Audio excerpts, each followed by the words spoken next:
രാവിലെ എഴുന്നേറ്റ് വരുമ്പോൾ തന്നെ നമ്മൾ ഇതുപോലത്തെ കാഴ്ചകളൊക്കെയാണ് കാണുന്നത് വെച്ചെങ്കിൽ ഒരു പ്രത്യേക സന്തോഷം ഉണ്ടാവും അല്ലേ. അപ്പം ഞാൻ ഇതേപോലെ നാട്ടിൽ ഇത് പീലിയൊക്കെ ഉള്ള മയിലിനെ ആകെ 2 പ്രാവശ്യമേ കണ്ടിട്ടുള്ളൂ കേട്ടോ. ആ 2 പ്രാവശ്യം എനിക്ക് വീഡിയോ എടുക്കാനും പറ്റി. ഇന്ന് അച്ഛന് സ്കൂളുള്ള ദിവസമായിരുന്നു, നല്ല മഴയായിരുന്നു കേട്ടോ. കുടയൊക്കെ പിടിച്ച് അച്ചു പോയതിന് ശേഷം എനിക്ക് കഴിക്കാൻ വേണ്ടി സ്മൂത്തി ഉണ്ടാക്കുകയാണ്. അച്ചു ചപ്പാത്തിയും ചിക്കൻ കറിയൊക്കെ കൂട്ടിയിട്ടാണ് കൊണ്ടുപോയത്. അവർ രാവിലെ കഴിച്ചതും അത് തന്നെയാണ്. അപ്പം ഞാൻ രാവിലെ എഴുന്നേറ്റപ്പോൾ തന്നെ ഓട്സ് എടുത്ത് വെള്ളത്തിൽ കുതിർത്ത് വെച്ചിട്ടുണ്ടായിരുന്നു കേട്ടോ. അതിലേക്ക് കുറച്ച് പാലും ഈത്തപ്പഴവും ഒരു പകുതി നേന്ത്രപ്പഴവും കൂടി അരിഞ്ഞിട്ട് അതൊന്ന് സ്മൂത്തി ആക്കി എടുക്കുകയാണ്. അപ്പോൾ ഇതാണ് ഇന്നത്തെ എൻ്റെ ബ്രേക്ക്ഫാസ്റ്റ് കേട്ടോ.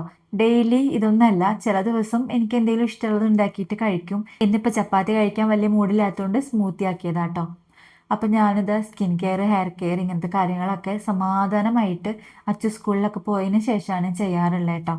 ഇത് ഇട്ടിയരയുടെ ഹെയർ ഓയിലാണ്.